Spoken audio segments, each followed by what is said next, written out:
الإنسان والمجتمع عندما يتوانى في المطالبة في حقوقه يضعف بناء المؤسسات المدنية، يضعف بناء البنية السياسية السليمة، يضعف بناء المراقبة، يضعف بناء بنية المجتمع السليمة التي تؤدي إلى ترشيد القرار السياسي وغير السياسي.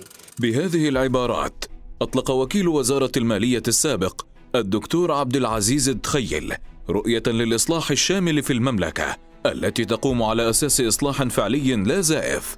نقاط عدة بنى عليها الدخيل رؤيته تلك، بداية من المشاركة الشعبية ورفض وجود السلطة المطلقة بيد الحاكم وتحكمه بالمال والثروات والنفط، لتكون تلك انطلاقة نحو مجتمع مزدهر ومستقر ومستقل.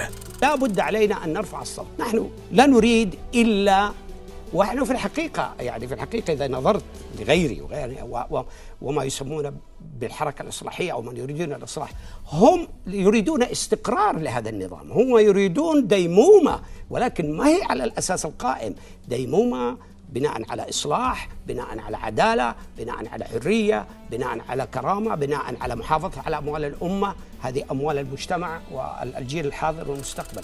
وللوصول إلى ذلك المجتمع يرى الدخيل ضرورة إعادة الهيكلة الاقتصادية بصورة جذرية بما يضمن تنوع مصادر الدخل، هيكلة تتطلب تقليل إنتاج البترول إلى حد يغطي التنمية فقط، وتتجاوز نظرية أصحاب القرار بأن إنتاج النفط يخدم الاستقرار العالمي. هيكلية يرى الدخيل أن لا قيمة لها إلا بهيكلة جديدة جذرية للبنية السياسية تستند في المقام الأول على الدستور. واقع سياسي يؤمن الحرية، يؤمن العدالة، يؤمن الشفافية، يؤمن المراقبة، يؤمن حرية الرأي. كل هذه الأمور ما هي مؤسساتها؟ مؤسساتها لابد أن يكون لديك دستور مبني على الشريعة الإسلامية وعلى قواعد الأمة وعلى آمالها.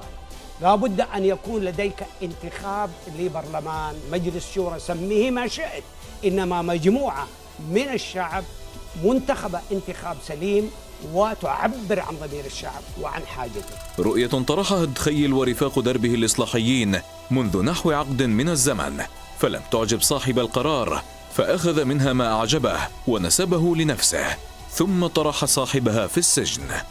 الحرية لمبدع الإصلاح الاقتصادي.